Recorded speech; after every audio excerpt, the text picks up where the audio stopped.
Hello বন্ধুরা, good morning. কেমন আছো তোমরা সবাই? আশা করি সবাই খুব ভালো আছো আর সুস্থ আছো, আর আমরাও বেশ ভালো আছি। লাইফ উইথ স্মাইলের আরেকটি নতুন ব্লগে তোমাদের সকলকে স্বাগত। ঘুম থেকে উঠে গেছি, বেশ অনেকক্ষণই হয়ে গেছে। মাঝখানে অনেকগুলো কাজ করে নিয়েছি, ঘরের যা কাজ থাকে, বাসি রান্নাঘর পরিষ্কার, তারপর তোমাদের আগেই বলেছি যে আমি সকালবেলা উঠেই আগে সবজিপাতিগুলো কেটে নিই, তা সেইগুলো মোটামুটি সমস্তটাই হয়ে গেছে। তা এখন একটু বসে চা খাবো, তা এখন থেকেই আমার ভিডিওটা শুরু করলাম। আর ভিডিওটা পুরোটা দেখো, ভালো লাগবে, আশা করি ভালো লাগবে। স্কিপ করে দেখো না, স্কিপ করে দেখলে তোমরা কিছুই বুঝতে পারবে না, কারণ আমি দেখি মাঝে মাঝে অনেকে স্কিপ করে দেখো, তাই বলছি স্কিপ করে দেখো না, ভিডিওটা পারলে পুরোটাই দেখো। এখানে চা নিয়ে বসছি, ওদিকে রান্না কিন্তু দুটো বসিয়ে দিয়েছি। আজকে মাছ হবে না, মাছ ফ্রিজে নিয়েইও, তা হাজব্যান্ড বললো যে না আজকে মাছ খাবো না, আর আমার তো অত মাছ ভক্ত নই যে মাছ খাওয়ার জন্য একদম লাফালাফি করবো। আমার কাছে মাছ হলে হলো, না হলে না হলো, ও কোনো ব্যাপার না। আমার কাছে না ওই সবজি ঠিক আছে, একটু তরকারি, একটু ভাজাভুজি আর একটু ডিম হলেই আমার হয়ে যায়। তাই মাছের ভক্ত নই বলে ও যখন বললো যে মাছটা আনবো না, আমার তো বেশ আনন্দই হলো, ভালোই হয়েছে। তা যেহেতু মাছ আনবে না, তা বাড়িতে মোটামুটি ছিল। আর এই যে ধোকাটা দেখাচ্ছি না, এটা আগের দিন ও নিয়ে এসেছিলো মিষ্টির দোকান থেকে, তা ভেবেই রেখেছিলাম যে এই ধোকাটা আজকে করব। আর তার সাথে কি করা যায়, গাঁটি কচু ছিল, গাঁটি কচুর তরকারি করে নিয়েছি। আর আমার কি সুবিধা বলো তো, এই দুরকম তরকারি দিয়ে আমি খুব তৃপ্তি করে খাই। ওই মাছ আমার দ্বারা খাওয়া হয় না, ভালোও লাগে না খেতে। যাই হোক, সেই দুরকম তরকারি যেহেতু করবো, একটু সকাল সকালই করে নেবো, কারণ ঘরে তো সমস্তটাই রয়েছে, তা একটু সকাল সকালে এই জন্য করে নিলাম।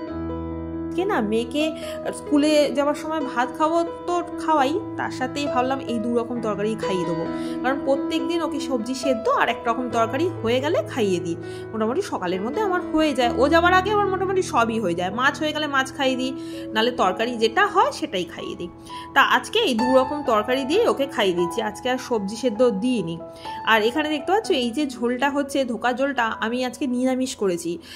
এমনি সময় ধোকা আমি না পেঁয়াজ আদা রসুন দিয়ে করি, কিন্তু আজকে নিরামিষ করে দেখলাম বেশ ভালোই খেতে হয়েছে, খুব ভালো লাগছিল খেতে, যদিও একটু অন্যরকমভাবে করেছি।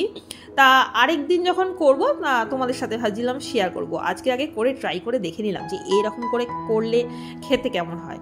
ভালোই লাগছিল, মানে পরে খেয়ে আমি যেহেতু ভয়েসটা দিচ্ছি তাই ভালোই লাগছিলো, তোমাদেরকে বলেই দিলাম। আর ওদিকে রান্না হয়ে গেছে, মেয়েকে খাওয়ানোও হয়ে গেছে, ও স্কুলের জন্য রেডি হচ্ছে। আর এখানে করে নিচ্ছি টিফিন, কারণ মেয়েও স্কুলে নিয়ে যাবে আর হাজব্যান্ডও খাবে, ওদের জন্য আলুর পরোটা করে দিচ্ছি। আলুর পরোটাটা আজকে আর আমি টিফিনে খাবো না, ওদের করে দিচ্ছি, কারণ ওরা বলছে খাবে, আর আমার ইচ্ছে করছে না আজকে এইসব খেতে।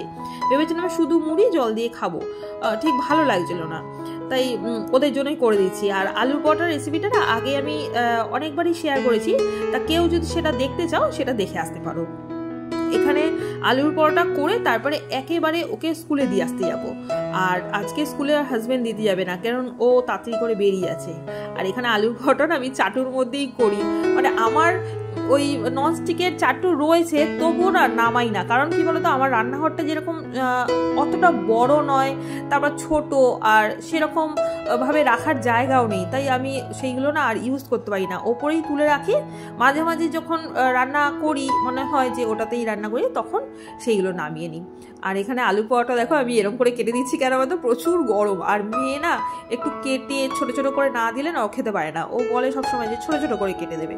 তা আমি সবসময় রুটি, পরোটা, লুচি এইরকমভাবেই ওকে কেটে দিই। তা ও আলু পরোটা দিয়ে না কোনোদিনই অন্য কিছু খায় না, ওই সস দিয়ে দিই, সস দিয়েই খায়। তা এটা ওর কাছে বেস্ট টিফিন। তা বেশিরভাগ দিনই ও চায় আলু পরোটাই ওকে করে দিই। তাও প্রত্যেক দিন যেহেতু ময়দার জিনিস খাওয়া ভালো না, তা প্রত্যেক দিন ময়দার জিনিস করে দেওয়া হয় না।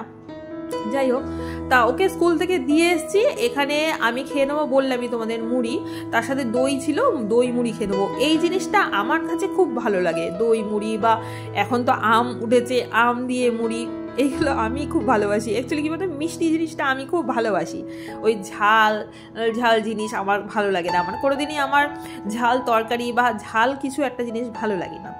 যাই হোক, তা সেই খেয়ে আর রান্নাঘরের কাজ করিনি, রান্নাঘরে অনেক কাজ পড়ে রয়েছে, তা ভাবলাম যে ঘরের দিকটা একটুখানি পরিষ্কার পরিচ্ছন্ন করে যাই। বিছানাটা সকালবেলায় তুলে রেখেছি, কিন্তু তবুও মেয়ে পড়তে বসে তো, তা একটু তো নোংরা করে, তা ভালো করে ঝাড় দিয়ে নিলাম। আর এখানে এই রিমোট টিমোটগুলো যে আলাদা ছড়িয়ে ছিটিয়ে থাকে, তা সেইগুলো জায়গায় রেখে দিলাম। এইটা যদি গোছানো যায় না, তাহলে দেখবে একদম ঘর পরিপাটি থাকে, তোমাকে অন্য আর কিছু করতে হবে না। জায়গার জিনিস যদি জায়গায় থাকে আর ঠিকঠাক জায়গায় থাকে তাহলে দেখবে একদম ঘর সুন্দর করে গোছানো থাকে। আর ওই ঘরের ফার্নিচারগুলো আগের দিন যেহেতু ভালো করে ক্লিন করে এসেছি, তা আজকে আর সেইভাবে ক্লিন করলাম না, হালকার ওপর একটা ডাস্টার দিয়ে পরিষ্কার করে এবার চলে আসলাম এই ঘরটা। এই ঘরে এই ফার্নিচারগুলো না কদিন ধরেও পরিষ্কার হচ্ছিল না। ওই যে বলছিলাম যে গরমের জন্য আর সেই রকমভাবে কাজ করা হচ্ছে না, একটু মাঝে মাঝে অফ দিয়ে যাচ্ছি। তাহলে কি বলতো, নিজের খাটিটা বাঁচি। এমনিতেই তো রান্নাঘরের কাজ তো প্রচুর, সেটা তো করতেই হবে, প্লাস বাদ বাকি আরও টুকিটাকি কাজ থাকে। তা সেই কাজগুলো করতে গিয়ে হয় না। মানে আগের দিন যেহেতু বেডরুমটা ভালো করে পরিষ্কার করেছি, তা আজকে ভাবলাম যে এই ঘরটা পরিষ্কার করি। সেই রকম ইচ্ছেও ছিল না, কারণ প্রচণ্ড গরম লাগছিল। তারপরে ওই যে দেখলে যে ওয়ার্ডরোবটা, ওটা পরিষ্কার করতে গিয়ে হঠাৎ করে দেখলাম জানলার ওপরে যে রডগুলো আছে, যেগুলো পর্দার রড, সেগুলোতে একটু নোংরা লাগছে, ঝুল টাইপের রয়েছে। তা ওই একটা রড পরিষ্কার করতে গিয়ে আরেকটা দেখলাম, এই করতে করতে সমস্তটাই রডগুলো পরিষ্কার করলাম। আর তার সাথে ওই সোফার ওপরে দেখলে যে একটা ফটো ফ্রেম ছিল, তা সেটাও পরিষ্কার করে দিলাম, সেটাতেও দেখছি ঝুল। এরকম করতে করতে আস্তে আস্তে পুরো ঘরটাই এরকম করে পরিষ্কার করে নিলাম। কি বলতো, ওই মাথায় যদি হেডেক থাকে না যে রুমটা পরিষ্কার করতে হবে, তাহলে কিন্তু মানে কখন সেটা করব, মানে সারাক্ষণ এটা ভাবনা চিন্তা থাকে। কিন্তু এই যে একটা দেখতে দেখতে আরেকটা করছি, আরেকটা দেখতে দেখতে আরেকটা করছি, সেটা কিন্তু অতটাও খাটনি লাগছে না। টুকটুক করে সমস্তটাই মোটামুটি আমার হয়ে গেল। তা দেখলাম যে বা ভালোই হলো, আমার ঘরটা পরিষ্কার তো হয়ে গেল। আর কদিন ধরে করব করেও করা হচ্ছিল না। মানে একটা ঘর ধরো ভালো করে পরিষ্কার করলাম, আরেকটা ঘর রেখে দিলাম, এরকম করে একদিন বাদে বাদে করছি। আর শুধু দুটো ঘর না, তাছাড়াও ডাইনিংটা রয়েছে, আবার আমার বারান্দা রয়েছে, রান্নাঘর রয়েছে। আবার এই ঘরের এই সব কাজগুলো করতে গেলে রান্নাঘরটা সেই রকমভাবে পরিষ্কার হচ্ছে না। সবই হচ্ছে ওই গরমের জন্য। তা গরমে এত কিছু করে উঠতে পারছি না, এত কিছু সামলে উঠতে পারছি না। আর তারপর এখন গরমটা না, জানি না তোমাদের কীরকম লাগছে, আমার যেটা লাগছে সেটা হচ্ছে প্রচুর পরিমাণে ঘাম হচ্ছে। আমি মানে একটু কাজ করলেই ঘেমে যাচ্ছি। আর এমনি জামা কাপড় ভাঁজ করা বা ঘর মোছা সেই সব দিক দিয়ে দেখবে অসুবিধা হয় না, কারণ সেটা পাখা চালিয়েও হয়। কিন্তু ঘর ঝাড় দিতে গিয়ে দেখবে প্রচুর কষ্ট হয়, বা ধুলো ঝাড়তে গিয়ে, কারণ ধুলোটা তো আর পাখা চালিয়ে আমরা ঝাড়তে পারি না, তা সেই সময় না একদম ঘেমে একদম স্নান হয়ে যায়। আর ওই ভেজা জামাটাই শুকাচ্ছে, কারণ বাদবাকি সমস্ত কাজ করে তো আমি স্নান করতে যাব না। তা সেইগুলো করতে গিয়ে না শরীরটাও একটু খারাপ হয়ে যাচ্ছে। বিকেলের দিকে দেখছি বেশ গা হাত পা ব্যথা করছে, জ্বর আসছে, এই রকম ব্যাপার হচ্ছে।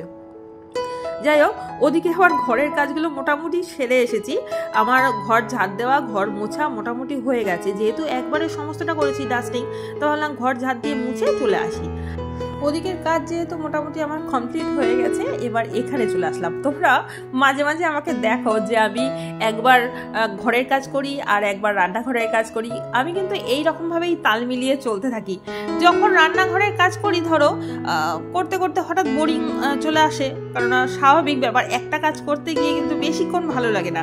সেই রান্নাঘরে যখন বোরিং চলে আসে, আবার চলে যাই ঘরের কাজগুলো করতে। ঘরে যা যা আছে একটু গুছিয়ে গেছি নি, আবার ঘরে ওদিকে কাজ করতে করতে যখন বোরিং ভাব চলে আসে, তখন আবার রান্নাঘরে চলে আসি। তা মোটামুটি ঘরের কাজ আজকে কমপ্লিট হয়ে গেছে। এবার চলে আসলাম রান্নাঘরে এখনো রান্না কিন্তু কমপ্লিট হয়নি, রান্না কমপ্লিট হতে একটু বাকি আছে। কারণ একটু টমেটোর চাটনি করব, যদিও বেশি করবো না, অল্প করে করবো, কারণ আমসত্ত্ব নেই, আমসত্ত্ব ছাড়া ভালোও লাগে না। তা সেটা করবো, আর একটু ডাল করবো। আর তোমরা দেখলে যে দুরকম তরকারি আমি কিন্তু এখন নামালাম। কি বলতো, ধনে পাতা দেবো হয়েছি। তা ধনে পাতাটা বাড়িতে ছিল না, সেটা ওই মেয়েকে স্কুলের বাসে তুলতে গিয়ে ওখান থেকে ধনে পাতা নিয়ে এসেছি। তা তখনই ধনে পাতা দিয়ে ভেবেছিলাম নামিয়ে রাখবো, ইচ্ছা করেই করলাম না, কেন জানি না, ভালো লাগলো না। ভালো থাক, পরে যখন করবো তখন একেবারে ধনে পাতা দিয়ে নামিয়ে রাখবো। তা সেইগুলো করে তারপর রান্নাঘরে এই ডাল চাটনি মোটামুটি হয়ে গেছে। এবার রান্নাঘর মোটামুটি আমার পরিষ্কার হয়ে গেছে। এবার একটু নিজের জন্য রূপচর্চা করব। রূপচর্চা মানে ওই মুখে যেই প্যাকটা মাখি, তা সেই প্যাকটা মেখে একেবারে রান্নাঘরটা ভালো করে পরিষ্কার করে তারপর স্নান করতে যাব। তাহলে বন্ধুরা, আজকের মতো ভিডিওটা এখানেই রাখলাম। খুব একটা বড় ভিডিও করিনি, আর এনার্জি পাচ্ছিলাম না। যাই হোক, আজকের মতো ভিডিও এখানেই শেষ করলাম। Tata, by.